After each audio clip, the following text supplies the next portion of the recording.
இயேசு கிறிஸ்துவின் நாமத்தினால் உங்களுக்கு என் அன்பின் நல்வாழ்த்துக்கள். ஆகஸ்ட் மாதம் 31 கடைசி நாட்களில் நம்மளை விடுதலையின் செய்தியின் மூலமாய் கர்த்தர் நம்மோடு கூட இடைப்பட்டதுனால கர்த்தரை நாம் ஸ்தோத்தரிப்போம்.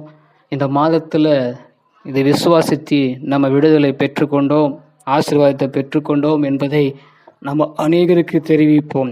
இந்த நாளில் கூட பாருங்க, ஏசாயா 25:8 அவரை மரணத்தை ஜெயமாக விளங்குவார்.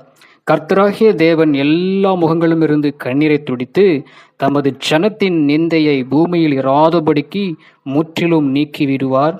கர்த்தரே இது சொன்னார் என்று இந்த அழகான வார்த்தை சொல்லப்படுகிறது. அப்படியாய் இந்த மாதம் முழுவதும் நம்மளை நடத்தி வந்திருக்கிறார். இந்த மாதம் முழுவதும் நம்மளை பாதுகாத்து பலப்படுத்தி இருக்கிறார். நம்முடைய கண்களிலிருந்து வழிகிற நம்முடைய கண்ணீர் எல்லாம், முகங்களிலும் இருந்து வந்த கண்ணீரெல்லாம் துடைத்து தமது ஜனத்தின் நிந்தையை பூமியில் இராதபடிக்கு அவர் நீக்கி விட்டதுனால நம்ம கர்த்தரை நம்ம ஸ்தோத்தரிப்போம்.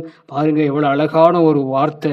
நம்ம தமது ஜனத்தின் நிந்தை நமக்கு எவ்வளோ ஒரு நிந்தை, கடன் பிரச்சனை, வியாதி, அதே போல நம்முடைய பாவம் ஒரு பக்கம், சாபங்கள், அதே போல பலவிதமான போராட்டத்தை நம்முடைய வாழ்க்கையில் நம்ம வாழ்ந்து வந்து கொண்டிருக்கலாம். இந்த மாதத்துல கர்த்தர் எல்லாருடைய நிந்தையும் நீக்கி போட்டு அது முற்றிலுமா நம்மளை நீக்கி நமக்கு ஒரு விடுதலை கொடுக்க வல்லவர் கர்த்தராகி ஆண்டவர் தான். அதனால நீங்க இந்த வார்த்தை வசனங்களை விசுவாசிங்க.